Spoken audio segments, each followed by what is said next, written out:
नमस्ते। स्वागत है आप सभी लोगों का। प्रणाम प्रणाम। श्रीमद् भगवत गीता सत्र में हम लोग धीरे धीरे जो है गीता के तरफ बढ़ रहे हैं और गीता को जानने का प्रयास कर रहे हैं और उसके प्रयोग को अपने जीवन में जितना हो सकता है उतना अपनाने का प्रयास करेंगे। ज्ञान तभी सार्थक होता है जब ज्ञान को हम अपने जीवन में उतारते हैं। ज्ञान सुनते समय बस आनंद आ रहा है, इस ध्येय से यदि आप पढ़ रहे हैं तो फिर ज्ञान का कोई मतलब नहीं है। उसमें से कुछ भी 2%, 3%, 4%, 10%, 50% यदि आप अपने जीवन में धारण कर रहे हैं तो उसकी सार्थकता है। मतलब आपने जो कर्म किया वह कर्म जो है बेकार नहीं गया। ठीक है, इसलिए जितना हो सकता है यदि यह कर्म आप लोग कर रहे हैं तो इस कर्म को आप लोग जरूर करिएगा। यानी कि कौन सा कर्म? प्रयोग का। ठीक है, प्रयोग वाले कर्म को जरूर अपनाने का प्रयास करिएगा। ठीक है, क्योंकि बिना प्रयोग के गीता को यदि ऐसे सीखोगे तो जैसे बहुत बार आपने पढ़ा है, बहुत बार सुना है, तो फिर उसकी कोई सार्थकता नहीं सिद्ध होगी। ठीक है, तो आज हम चलते हैं 24वें श्लोक से प्रारंभ करते हैं। यो अंतः सुखो अंतरा रामस्तथान्तर्ज्योतिरेव यः सह योगी ब्रह्म निर्वाणं ब्रह्मभूतो अधिगच्छति। लभन्ते ब्रह्म निर्वाणं ऋषयः क्षीणकल्मषा छिन्नद्वैधा यतात्मानं सर्वभूतहिते रता। कामक्रोध वियुक्तानां यतीनां यतचेतसाम् अभितो ब्रह्म निर्वाणं वर्तते विधि तात्मनाम्। स्पर्शन् कृत्वा बहिर्ब्राहंस हांस क्षुश्चैवान्तरे भ्रुवोः प्राणापानौ समो कृत्वा नासाभ्यन्तरचारिणौ। भगवान श्री कृष्ण जो है 24वें श्लोक में कह रहे हैं, बहुत ही महत्वपूर्ण श्लोक ये भी है कि जो व्यक्ति जो है कह रहे हैं कि जो पुरुष या जो व्यक्ति अंतरात्मा में ही सुख वाला है, आत्मा में ही रमण करने वाला है तथा जो आत्मा में ही ज्ञान वाला है, वह सच्चिदानंद घन पर ब्रह्म परमात्मा के साथ एक ही भाव को प्राप्त सांख्य योगी शांत ब्रह्म को प्राप्त होता है। तात्पर्य यह है कि जो व्यक्ति बाहर के विषयों में सुख खोजने के स्थान में अपने भीतर ही सुख पा जाता है, अपने अंतर में ही आराम पा जाता है, अपने भीतर ही ज्योति पा जाता है, कहते हैं कि वह योगी ब्रह्म रूप हो जाता है और ब्रह्म अर्थात परम निर्वाण अर्थात मुक्ति को, यानी कि ब्रह्म निर्वाण को प्राप्त कर लेता है, मुक्ति को प्राप्त कर लेता है।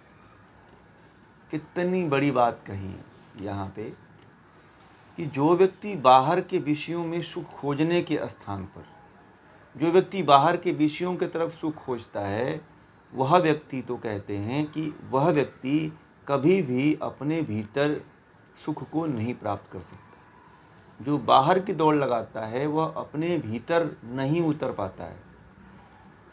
जो बाहर के विषयों में दौड़ने वाले होते हैं वह कभी भीतर के विषयों की तरफ नहीं आ पाते हैं, अंतरात्मा की यात्रा नहीं कर पाते हैं।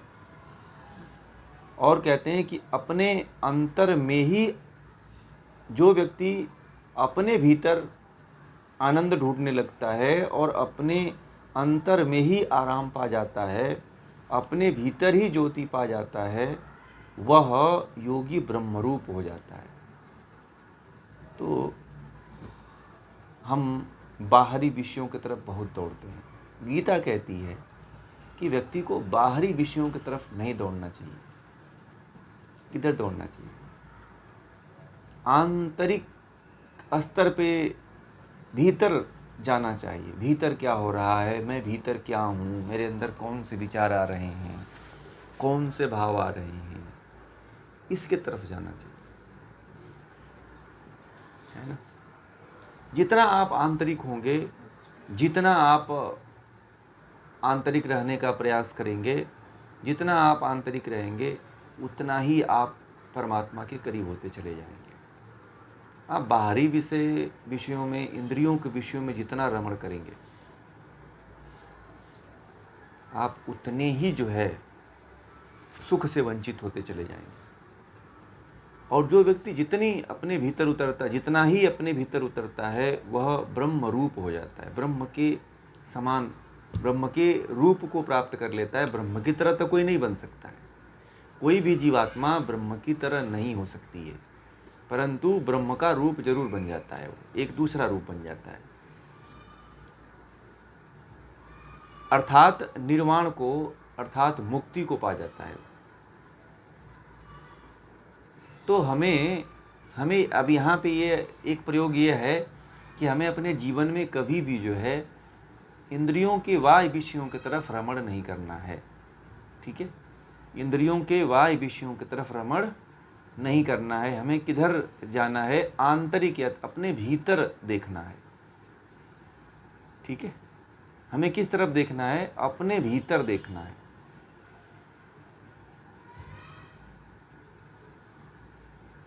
जितना हो सकता है अपने भीतर की क्रियाकलापों को देखने का प्रयास करिए। मन के द्वारा, इंद्रियों के द्वारा क्या हो रहा है और आप किस तरफ जा रहे हो, जितना आप भीतर उतरेंगे उतनी ही गहराई में आप उतरते चले जाओगे। हम दूसरे को देखने में अपने जीवन का बहुत बड़ा समय नष्ट कर देते हैं, खर्च कर देते हैं। अब आप लोग को ये पता है, मैं आपसे पूछूं कि आप लोगों ने पूरे दिन भर किसके बारे में सोचा और किसके बारे में देखा, क्या जानने का प्रयास किया, तो कितने लोग बता देंगे? और आप लोगों में से कितने ऐसे लोग हैं जो अपने बारे में और अपने भीतर उतरने का प्रयास किए? कितने लोग होंगे? 10-11 लोग हैं। इसमें से कितने लोग होंगे जो अपने भीतर उतरने का प्रयास किए? और आप लोग पूरे दिन सुबह से लेकर के शाम तक जो है अपने बारे में सोचे। कितने लोग हैं? बहुत कम लोग हैं ना, कि जो अपने बारे में सोचे, है ना। अपने बारे में सोचने वाले कितने हैं? अपने आप को देखने वाले कितने लोग हैं? बहुत कम हैं। या मुझे तो नहीं लगता है कि आप लोगों ने भी अभी यात्रा शुरू की होगी। आज से शुरू कर दीजिएगा ये प्रयोग जो है, आज से शुरू कर दीजिएगा कि कहीं एकांत में बैठ करके ना अपने आप को देखने का प्रयास करिए। एकांत में दूसरे का फोटो देखने से बाहरी ही आनंद आता है। एकांत में दूसरे की वीडियो देखने से, एकांत में फेसबुक पे जो है या मूवी टीवी पे जो है चैनल बदलने से जो है आप बाहर के विषयों में ही केवल लिप्त होएंगे, आंतरिक रूप से भीतर नहीं उतर पाएंगे। आप लोग बताइए कि क्या आप लोग जितना बाहर दौड़ते हो कभी अपने आप को देख पाते हैं? नहीं देख पाते हो ना आप लोग, नहीं देख पाते हो। इसलिए आज का प्रयोग यही है कि अब हम प्रतिदिन यही प्रयोग करेंगे कि हम अपने भीतर उतरें। और भीतर उतरने के लिए एक समय फिक्स कर लीजिए। सुबह में फिक्स कर लीजिए या शाम को फिक्स कर लीजिए कि हम अपने भीतर उतरेंगे। ठीक, हम दुनिया को देखते हैं, सबके बारे में पता होता है हमें कि कौन व्यक्ति क्या कर रहा है, हम सबके बारे में जानते हैं। जानते कि नहीं जानते हैं? सबके बारे में खबर रखते हैं कि फलाना आदमी क्या करता है, हमारे पड़ोस में क्या हो रहा है, हमारे पड़ोस की जो पुरुष हैं या महिलाएं हैं वो क्या कर रहे हैं, सब हमको पता होता है। पता होता कि नहीं होता है? आप बताइए। यहाँ तक कि सुबह पेपर पढ़ते हैं, न्यूज़ देखते हैं तो देश विदेश की भी पता चल जाती है। खबर पता चल जाती है कि नहीं चल जाती है कि कहाँ पे बाढ़ आया, कहाँ पे भूकंप आया, कहाँ पे राजनीति में उथल पुथल हुआ, ये सब जानकारी हमें हो जाती है। परंतु कभी हम हमारे भीतर कौन सी राजनीति हुई, कौन सा उथल पुथल हुआ, कौन सी बाढ़ आई, कौन सी आंधी आई, कभी हम उसको नहीं देख पाते हैं। देख पाते हैं क्या? तो उतरने का प्रयास करिएगा। शाम को बैठिए ना, कभी चाहे कभी आप देखने का प्रयास करिए कि मैं जो है आंतरिक रूप से कितना अपने भीतर देख रहा हूँ। अब ये श्लोक आप लोगों ने 24वां नंबर श्लोक पढ़ा, तो इसका प्रयोग अपने धरातल पे ऐसे ही करना है। ठीक है, अपने आप को देखना है कि मैंने सुबह से लेकर के शाम तक क्या किया। एक तरह से यह आत्मनिरीक्षण है। क्या है? आत्मनिरीक्षण। तो हर व्यक्ति को जो है सुबह से लेकर के शाम तक के सभी क्रियाकलापों का आत्मनिरीक्षण करना चाहिए।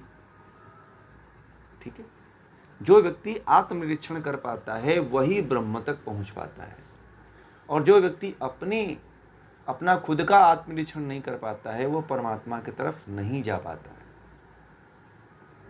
ठीक है, अब आप लोगों को ये लक्ष्य रखना है कि मेरा लक्ष्य क्या है। अब बहुत लोगों में से आप लोगों को ये भी नहीं पता है कि हमारे जीवन का लक्ष्य है क्या। पता है? नहीं पता है।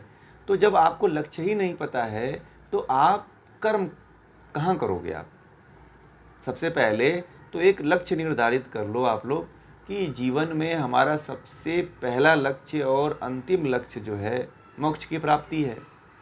तो जब आपने लक्ष्य बना लिया तो उसी के अनुसार आप कर्म भी करोगे कि नहीं करोगे? आप लोग उसी के अनुसार आप लोग जो भी आपके जीवन में कर्म होंगे वह उसी के अनुसार आप लोग कर्म करोगे। फिर उसी के अनुसार अपने जीवन में कर्म का चयन करके वो कर्म का प्रारंभ करोगे, और उसके अनुकूल जो जो भी कर्म आएगा आपके सामने उन सभी का पालन आप करोगे।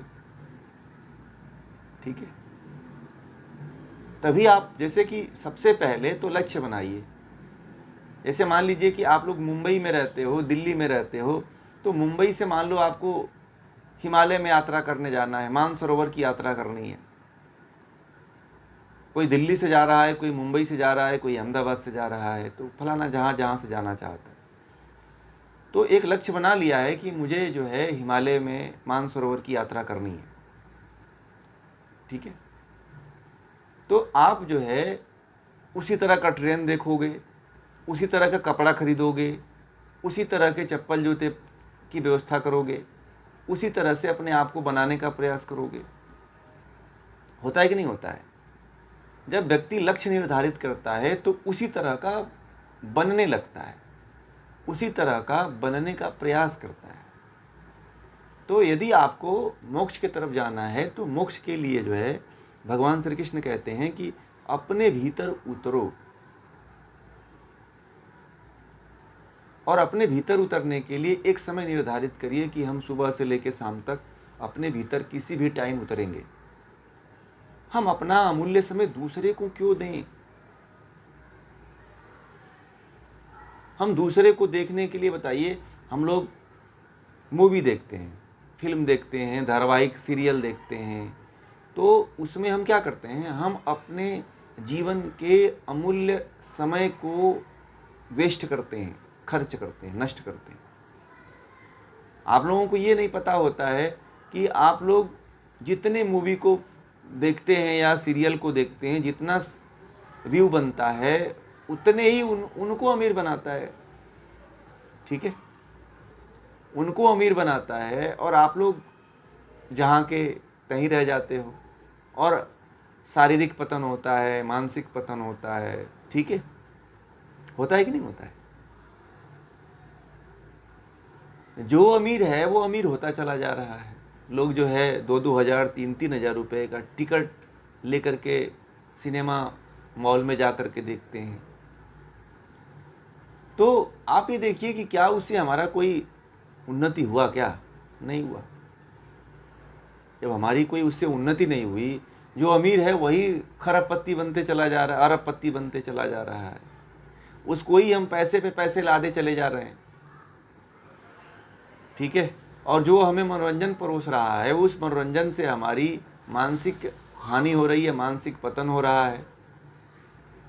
तो यह बात जो है कौन व्यक्ति देखेगा? जो आत्मनिरीक्षण करता है वही देखेगा।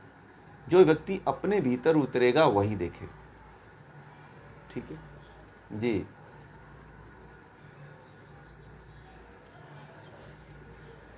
नहीं, ध्यान की अभ्यास सिंपल तरीका है ना। जैसे आपको ध्यान का अभ्यास नहीं करना है, आत्मनिरीक्षण करने के लिए मैं आपको तरीका बता देता हूँ। आप सुबह उठे तो क्या किए? पानी पिए होंगे, ठीक है। सुबह उठे तो पानी पिए, फिर शौच गए होंगे, या फिर थोड़ा सा प्रार्थना किए होंगे, या आप जो भी किए हो, सुबह से आप देखो कि मैं क्या किया हूँ। उसी को एक बार याद करना है, रिपीट करना है उसी को। यानी कि अपने कैमरे को पुनः से स्टार्ट करना है। सुबह से लेकर शाम तक जो आपका कैमरा चला है उसको क्या करना है, इसको स्टार्ट करके देखिए। या आपके घर में कैमरा लगा हुआ है ना, लगवा रखे हैं, आजकल के लोग सभी लोग घरों में लगवा रखे हैं। तो आप जो है सुबह से लेकर के शाम तक के जितने भी कार्य किए हैं घर में, देखिए उसको एक बार कि मैंने क्या किया, ठीक है। तो यह तो कैमरे ने रिकॉर्डिंग किया, परंतु आपका जो कैमरा है उस कैमरे से आप देखिए कि मेरे अंदर सुबह से लेकर शाम तक मैंने क्या काम किया, किस तरह के विचार आए, किसको मैंने क्या कहा, किस तरह के से किसके साथ मैंने क्या व्यवहार किया, यही देखना है। और फिर उसके बारे में आप विश्लेषण करिए कि क्या मैंने इस फलाना व्यक्ति के साथ जो बोला, या इसको मैंने जो इसके साथ कोई कार्य किया, या इसके साथ मैंने जो दुर्व्यवहार किया या अच्छा काम किया, तो अच्छा किया कि बुरा किया, ठीक है। यह सोचिए कि क्या मैंने यह जो किया यह अच्छा किया। अरे अच्छा नहीं किया तो हमें क्या करना चाहिए, ठीक है। आत्मनिरीक्षण ध्यान से नहीं होता है, आत्मनिरीक्षण तो हर व्यक्ति कर सकता है। एकदम जो निकृष्ट कोटि का व्यक्ति है ना, वो भी कर सकता है। जिसको ABCD भी नहीं आती है उसको भी कह दीजिए कि आप सुबह से लेकर शाम तक के अपने वृत्तांत को बताओ, तो वो पूरा बता देगा कि मैंने ये खाया, मैं उसके यहाँ गया था तो मुझे ये मिला था, मैंने जो है फलाना व्यक्ति की तरफ इस दृष्टि से देखा, मैंने उसके तरफ इस नज़र से देखा, उसने मुझे गाली दिया, उसने मुझे थप्पड़ मारा। तो आप खुद निरीक्षण कर सकते हो कि सुबह से लेकर के शाम तक आपने क्या किया, और आपके मन में सुबह से लेकर शाम तक क्या क्या विचार आए, ठीक है। यह भीतर उतरने की प्रक्रिया है। इसी तरह से भीतर उतरो आप, ठीक है। कुछ भीतर उतरने के लिए कुछ ऐसी चीज़ नहीं है कि कोई चमत्कार होगा और कोई जो है कोई दैवीय शक्ति हमारे ऊपर आएगी और हम जो है भीतर उतर जाएंगे। भीतर जो है, जो आपने दिन भर प्रत्यक्ष में किया है वही भीतर अनुभूत करो, यही आत्मनिरीक्षण है, ठीक है। अब तो प्रयोग कर लेंगे ना आप लोग। कौन हैं जो इस प्रयोग को नहीं कर पाएंगे? कोई हैं ऐसे? बताइए, सब लोग वीडियो ऑन रखा करें।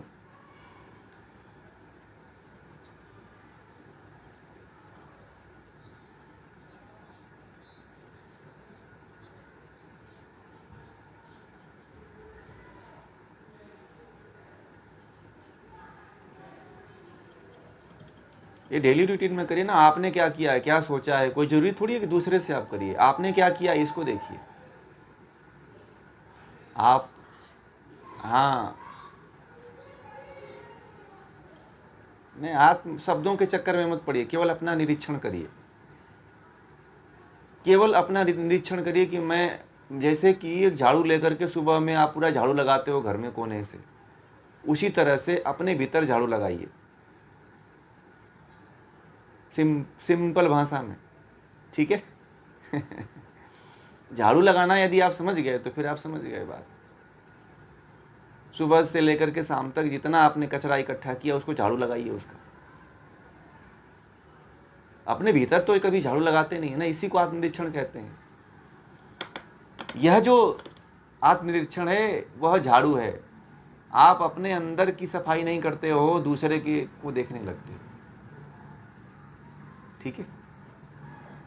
अपने भीतर झाड़ू लगाना जरूरी है। जो व्यक्ति अपने भीतर झाड़ू नहीं लगाता है वह कभी भी परमात्मा की तरफ नहीं पहुंच पाता। आप आस पड़ोस वाले के पास, जो सामने आपके व्यक्ति है, उसका झाड़ू लगाओगे ना तो कोई फर्क नहीं पड़ने वाला है। उसका वो कब तक आप साफ करते रहोगे, उसको थोड़ी पहुंचना है, आपको पहुंचना है। और आप अपने आप से ही मुक्त हो पाओगे, कोई दूसरा आपको मुक्त नहीं करेगा। इस बात को आप समझ जाइए, ठीक है। कोई आपको दूसरा मुक्त नहीं करने वाला है, आप खुद मुक्त हो। परंतु कर्म का जब फल देना होगा तो परमात्मा आपको देगा। कर्म करने के लिए परमात्मा ने आपको स्वतंत्र छोड़ रखा है, ठीक है। तो आत्मनिरीक्षण यहीं से स्टार्ट करके अपने जीवन को आगे बढ़ाइए। आगे चलते हैं। वे ऋषि जिनकी द्वैध बुद्धि छूट गई है, जो सबको आत्मवत समझते हैं, सुनी चैव स्व पाके च पंडिता समदर्शिनः। ये 25वें श्लोक में मैं कह रहा हूँ, जिनके पाप क्षीण हो गए हैं, ज्ञान रूपी पवित्र जल से जिनका पाप रूपी जो कचड़ा है, पंक है, वह धुल गया है, जिन्होंने अपने को संशय में ढाल लिया है, जो सब प्राणियों के हित में रत हैं, वे ब्रह्म अर्थात परम निर्वाण अर्थात मुक्ति को, ब्रह्म निर्वाण को प्राप्त करते हैं। ठीक है, क्लियर हुआ? इसका तात्पर्य यह है कि जो दो तरह की जो बुद्धि रखते हैं, द्वैध बुद्धि, जो सब में आत्मतत्व, मतलब जो जिसके पाप क्षीण हो गए, एक तरह से जिनकी दो प्रकार की जो बुद्धि होती है कि नहीं, संशय में, एक तरह से संशय समझ लिए, सिंपल भाषा में संशय, कि पता नहीं इस काम को करूँगा तो सफल होऊंगा कि नहीं होऊंगा। आत्मनिरीक्षण के लिए कहे हैं, आत्मनिरीक्षण में करूँगा तो पता नहीं आत्म ब्रह्म तक पहुँचूंगा कि नहीं पहुँचूंगा। ये दुविधा वाली जो बुद्धि है, इसको अपने मन से हटा दीजिए। किसी भी काम को करिए तो दुविधा मत करिए, ठीक है। जो व्यक्ति किसी काम को करने से पहले मन में दुविधा लेकर के चलता है, वह कभी भी सफल नहीं होता। दो विधा को दुविधा कहते हैं। दो रास्तों के तरफ, कि इस मार्ग पे चलूं कि इस मार्ग पे चलूं, ठीक है। इस तरह की भावना नहीं रखना चाहिए। अब आप एक बार मन में ठान लिए हो तो फिर उसी राह पे चलो, ठीक है। यदि भगवान श्री कृष्ण ने आप लोगों को ये राह बता दिया है तो इसी राह पे चलो, दुविधा मन में कभी मत पालो।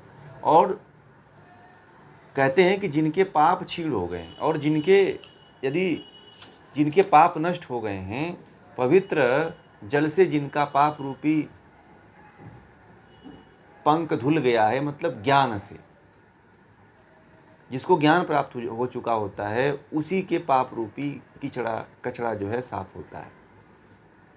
जिन्होंने अपने को संशय में ढाल लिया है, जो सब प्राणियों के हित में लगे रहते हैं, वे ब्रह्म अर्थात परम निर्वाण अर्थात मुक्ति को प्राप्त करते हैं। जो व्यक्ति अपने हित में न रह करके सभी के हित में लगा रहता है, कहते हैं कि वह भी व्यक्ति जो है ब्रह्म को प्राप्त कर लेता है, अर्थात मुक्ति को, निर्वाण को प्राप्त कर लेता है, ठीक है। जो व्यक्ति अपने संशय को दूर करके, ठीक है, जो व्यक्ति आत्मनिरीक्षण करेगा वह अपने संशय को क्या करता है, दूर कर लेता है। ठीक है। दुविधा, संशय मतलब, दुविधा मतलब संशय। तो सबसे पहले ज्ञान के द्वारा अपने संशय को दूर करिए, और जब आपका संशय दूर हो जाता है तो सभी प्राणियों के हित के बारे में सोचिए कि सभी प्राणियों का हित कैसा होगा, भलाई कैसे होगी।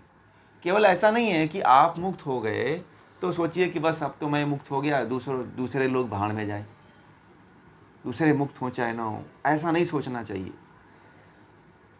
आपको ऐसा सोचना चाहिए कि मैं मुक्त हो गया हूं तो अब दूसरे भी कैसे मुक्त होंगे, ऐसा कार्य करिए। बात समझ में आ गई? केवल अपनी भलाई के बारे में सोचने वाला व्यक्ति नरक में जाता है।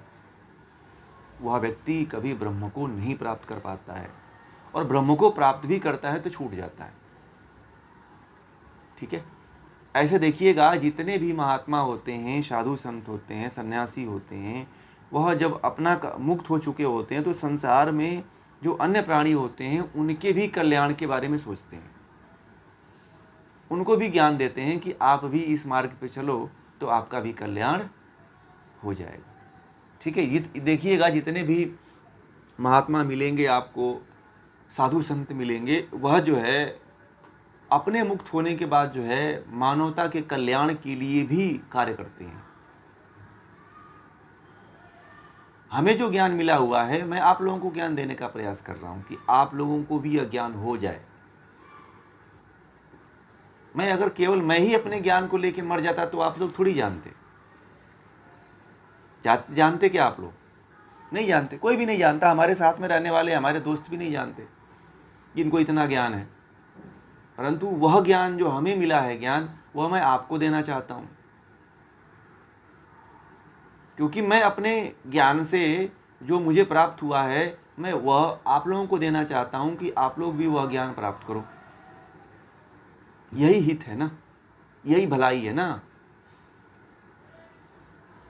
तो ऐसे ही यदि आप धनवान हो चुके हो तो एक ही क्षेत्र की बात नहीं है, हर क्षेत्र में हर व्यक्ति की मदद करनी चाहिए। हर व्यक्ति को हित के बारे में, भलाई के बारे में सोचना चाहिए। कोई गरीब है, असहाय है, दीन दुखी है, कैसा भी हो, जीवन के क्षेत्र में हो या अध्यात्म के क्षेत्र में हो, जिससे जिसकी जिस तरह से आप मदद कर सकते हो उसकी मदद क्या करना चाहिए, करनी चाहिए। बात समझ में आ गई? आप जिसको जिस तरह से जैसा मदद कर सकते हैं उसको उस वैसा आपको मदद करनी चाहिए।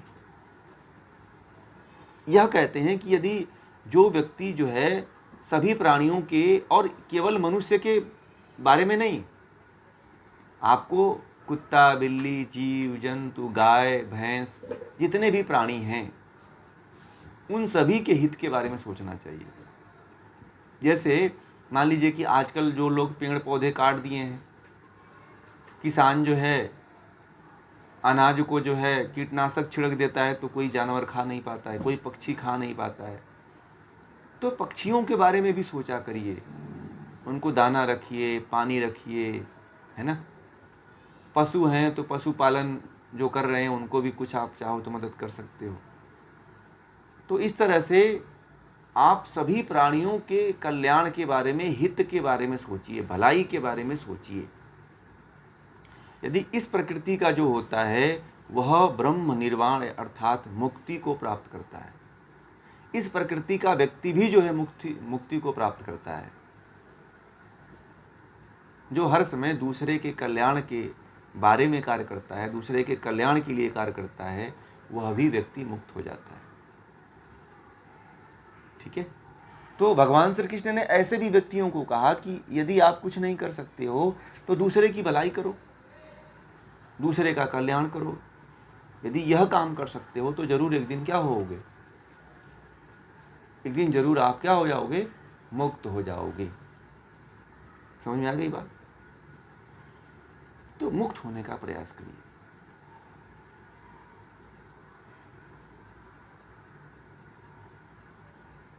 और यह काम जो है मुझे लगता है कि इसमें से कोई ऐसा व्यक्ति नहीं है जो नहीं कर पाएगा।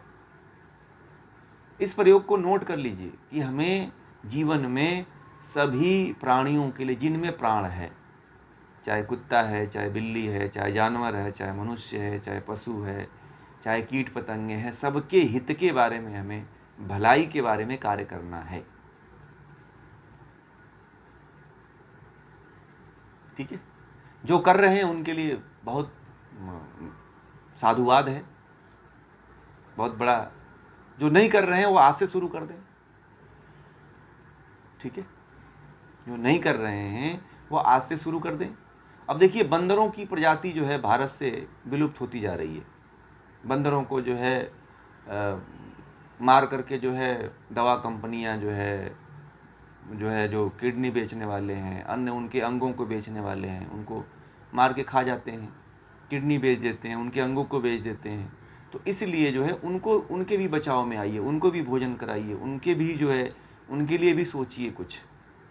पेड़ पौधे हैं नहीं, पेड़ पौधों पे फल वाले पेड़ पौधे हैं नहीं, तो बेचारे कहाँ क्या खाएंगे, कैसे जिएंगे? तो कभी कभी उनके बारे में भी सोचा करिए। मैंने अभी एक आईएएस का देखा है, उसने जो है आज के न्यूज़पेपर में था कि वह व्यक्ति जो है, एक अधिकारी है, उसने जो है बंदरों को जो है प्रोटीन वाला जूस पिलाना शुरू किया है कि जिससे इनके अंदर जो है थोड़ा जी सकें, सही वाला। क्योंकि फल पेड़ों पे है नहीं, पेड़ों वाले फलों पे बंदर जा नहीं सकते, खा नहीं सकते, तो उनके लिए कुछ खाने के लिए मिलता ही नहीं है। आप सोचिए कितनी बड़ी बात है ये, कि आज बंदरों की जो प्रजाति है वह कैसे जी रही है। आप देखें कहीं पे कहीं जंगल बचा हुआ है, या कहीं जंगल पेड़ पौधे हैं, तो उन पेड़ पौधों पे फल लगे हुए हैं। फल वाले तो पौधे है ही नहीं है, पेड़ पौधे है ही नहीं है, तो बंदर बेचारे कैसे जिएंगे? हैं, जिएंगे? मान लीजिए कुत्ते तो जी लेते हैं, परंतु बंदर बेचारे कहाँ जी पाते हैं? नहीं जी पाते हैं। तो उनके लिए भी आप लोग सोचिए और लोगों को प्रेरित करिए। अगर एक आदमी जो है 100 लोगों को प्रेरित करता है, तो सभी प्राणियों का हित हो सकता है, उनका भी भला हो सकता है। ठीक है, यही बंदर जो है भगवान राम की सेना में मदद किए थे, तो क्यों ना हम बंदरों की हम लोग मदद करें। हम लोग सक्षम हैं तो बंदरों को रोटियां खिला सकते हैं, चना खिला सकते हैं, मूंगफली खिला सकते हैं, उनको कुछ भी ऐसा चीज़ केला खिला सकते हैं, सस्ते सब्जियां, सस्ते फल मिलते हैं वो भी खिला सकते हो। बेचारे उस पर भी जी लेंगे। वो बहुत महंगा, उनको ब्रांडेड चीज़ों की आवश्यकता नहीं है। आप 100 रुपया, यदि उनको 100 रुपया खर्च करते हो तो आप 50 बंदरों का पेट भर लोगे।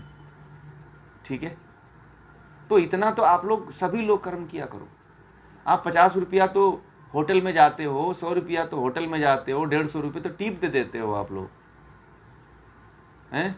अब उसको देने से कौन सा भलाई, वो तो उसको तनख्वाह भी मिलती है और हर चीज़ होता है। परंतु मुझे लगता है कि यदि यह कार्य जो है आप बंदरों के प्रति कर देते हो, अन्य प्राणियों के प्रति कर देते हो, तो मुझे लगता है कि जितना उनका पुण्य आपके ऊपर मिलेगा और जितना आपके ऊपर कल्याण और आशीर्वाद मिलेगा, वह और किसी टिप देने से नहीं मिलेगा। टिप देने से तो केवल अहंकार बढ़ता है।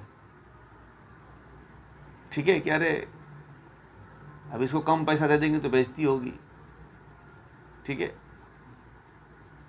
तो आप बंदरों के ऊपर यदि 500 रुपये का टिप देना शुरू कर देंगे ना, तो मुझे लगता है कि आप बड़े ही भगवान के भी प्रिय हो जाएंगे, ईश्वर के भी प्रिय हो जाएंगे, और आपको भी बड़ा मज़ा आएगा, आनंद आएगा, अपने भीतर एक संतुष्टि आती है। पता है, यदि आपको संतुष्ट होना हो ना, तो किसी को खिला के भरपेट, किसी का पेट भर के देखिए आप। ठीक है, बड़ा संतुष्टि मिलती है, बड़ा इतना आनंद आता है कि चलो मैंने इतने जीव जंतुओं को खिला दिया। मैं तो ऐसा करता हूँ, इसलिए मैं आप लोगों को कहता हूँ, मेरा प्रैक्टिकल है, और मैं जो प्रैक्टिकल करता हूँ वही बताता हूँ। मैं ये नहीं कहता हूँ, देखा देखी नहीं बताता हूँ, और मैं जो नहीं करता हूँ नहीं बताता हूँ आपको। ठीक है, ये प्रयोग आप लोग शुरू करिए, और सभी शुरू करें। कोई ऐसा व्यक्ति नहीं है जो एकदम निर्धन हो, गरीब हो, जो कर नहीं सकता है। आप देखना, ये करके देखना, आपका दुगना धन बढ़ जाएगा। आप 100 रुपया खर्च करते हो ना, तो देखना आपके पास जो 1000 रुपये कहीं ना कहीं से बढ़ जाएगा। सभी के हित के बारे में सोचने वाला व्यक्ति परमात्मा का प्रिय हो जाता है। ये कैसे, कितने लोग मानते हैं इस चीज को? कोई अनुभूत किया इसमें? जो नहीं अनुभूत किए वो लोग करके देखिएगा आज के बाद, ठीक है? आप किसी के, जो कल दान की बात हुई थी ना, परसों दान की बात हुई थी कि दान किसको देना चाहिए, तो दान आप, सबसे अच्छा है कि किसी प्राणी को ही दान देना है तो बंदरों को खिलाइए। बंदरों की बड़ी बुरी स्थिति पूरे देश में है। सब पेड़ पौधे काट लिए गए, जमीन संरक्षित कर ली गई, जो बाग बगीचे हैं वो सब जो है मल्टीनेशनल कंपनियों के अंदर में आ गई हैं। उसमें ऐसे कीटनाशक छिड़क कर रखते हैं कि बाग, ऐसे करंट लगा के रखते हैं कि बंदर बेचारे मर जाते हैं, झटके लग जाते हैं। पता है आपको, जितने भी आजकल फलों की, सब्जियों की खेती हो रही है, उसके चारों तरफ जो है करंट लगा के रखते हैं, और कितने बंदर हर साल मरते हैं पता है आपको? लाखों की संख्या में बंदर मारे जा रहे हैं केवल करंट लगने से। तो हमें इनके बारे में सोचना चाहिए। मैं इसके बारे में ना 2-4 दिन पहले विचार कर रहा था, मेरे मन में आया, तो मैंने कहा था कि यह बात आगे आएगी तो आप लोगों के बीच में मैं रखूँगा इस चीज़ को, क्योंकि पता नहीं किसके, कौन सा व्यक्ति इस प्रवृत्ति का हो, नहीं हो तो उसको यह प्रवृत्ति अपने अंदर लानी चाहिए। दूसरे का वीडियो मत देखो कि फेसबुक पे आ रहा है वो बंदर को भोजन करा रहा है, तो फोटो खींचने वाला काम बाद में करिएगा, पहले खिलाने वाला काम करिए, ठीक है? यह काम यदि करते हो तो देख लेना आप परमात्मा के बहुत ही नजदीक बढ़ते चले जाओगे। ब्रह्म को पाने के लिए ब्रह्म के जैसा कार्य, हम ब्रह्म का कोई काम ही नहीं कर रहे हैं। ईश्वर का कार्य ये है कि सबके हित के बारे में सोचना। जो प्राणी असहाय हैं, जिनको कहीं से कुछ नहीं मिलने वाला है, उनको आप दो, आपका कर्तव्य है, ठीक है? और केवल बंदर ही प्रजाति की नहीं बात कर रहा हूं, बहुत से ऐसे जीव जंतु हैं जो आजकल भूखे मर जा रहे हैं, है ना? हमारे पृथ्वी पे हम इतने शक्तिशाली और सबसे बुद्धिजीवी प्राणी हैं, और हम लोग जो है नहीं सोच पाते हैं। कोई पानी बिना मर जाता है, कोई भूख बिना मर जाता है ना? यदि हम सक्षम किस लिए हैं भाई? हमारी सक्षमता तो ये भी है कि हम जितना इकट्ठा करते हैं हम लेके जा भी नहीं पाते हैं। आप मान लो, आप यदि 5 साल जीते हो तो 5 साल में यदि आप 5000 प्राणियों की मदद करते हो, 5000 प्राणियों के हित के बारे में सोचते हो, तो परमात्मा आपको बहुत आगे लेके जाएगा, ठीक है? एक मैं बताऊं, मैं एक ऐसे व्यक्ति को जानता हूं, ऐसे साधु को जानता हूं, जिसके पास कुछ भी नहीं, फकीर है, उसके पास न घर है, न रुपए है, न पैसे, कुछ नहीं है, परंतु पता नहीं वह जो है प्रतिदिन जो है प्राणियों के लिए, कुत्ते, बिल्ली, बंदर, चिड़ियों के लिए जो है पूरा एक ठेला ले रखा है। उस ठेले पे जो है वह व्यक्ति प्रतिदिन जो है जानवरों को, पशु पक्षियों को, आदमी को, मनुष्य को भोजन कराता है। वो उसे पूछो तो कहते हैं कि बस आप लोग जैसे लोगों की कृपा हो जाती है, परमात्मा की कृपा हो जाती है, और मुझे भी नहीं पता चलता है कि मेरे पास ये कहाँ से आता है। जो देता है ना उसी को मिलता है, जो नहीं देता है उसको नहीं मिलता है। देखना आप, जिसके अंदर जितनी दरिद्रता रहती है, जो जितना कंजूस होता है, उसके पास उतनी ही दरिद्रता रहती है। वो पाई पाई के लिए मोहताज हो जाता है। इसलिए दलित, ये जो है ना, जो केवल कहते हैं ना, एक कवि ने लिखा हुआ है कि वही पशु प्रवृत्ति है कि आप ही चरे, वही मनुष्य है कि जो मनुष्य के लिए मरे। बात समझ में आई है? कविता समझ में आई?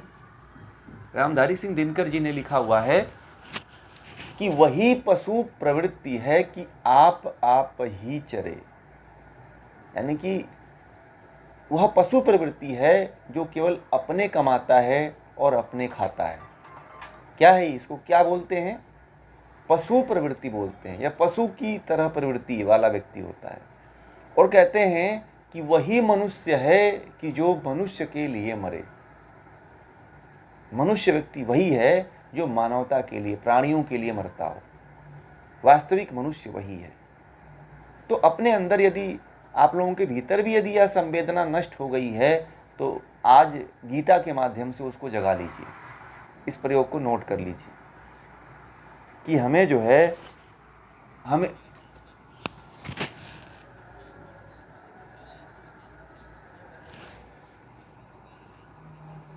वे नहीं करते हैं, आपको नहीं पता, उनको नहीं पता। वो जाकर के ट्रस्टों में जो है करोड़ों रुपए दान देते हैं, उनकी खुद की फाउंडेशन है।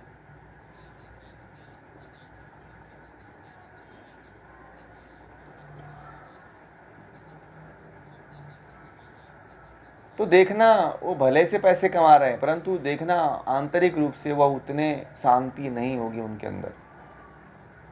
वो कहीं ना कहीं ऐसे जगह पे जाएगा कि उनका धन हो चाहे कुछ भी हो, कोई दूसरा ही उस पे राज करेगा। ठीक है, ऐसे लोगों का धन, हाँ नहीं सब लोग करते हैं। मैंने देखा है कि बहुत ऐसे, देखिए मैं बताऊं ना, कुछ बुरे लोग भी हैं। ठीक है, ऐसा नहीं है कि बुरे लोग जो है धनवान नहीं है, बुरे लोग भी धनवान हैं, जो एकदम कहीं किसी का कोई हेल्प नहीं करते, मदद नहीं करते। तो उसका वो तो उनको पुण्य पिछले जन्म का मिलता है ना, वो पिछले जन्म के अच्छे कर्म के कारण उनका प्रभाव दिखता है, परंतु इस जन्म में उनकी कमाई तो शून्य रहती है ना। इस जन्म में जो उनकी कमाई रहती है वो जीरो पोजीशन पर रहती है। अब जब उनका दूसरा जन्म होगा तो ये सारा जो उन्होंने धन इकट्ठा किया है, जो पाप कर्म इकट्ठा किया, उसको तो मिलेगा।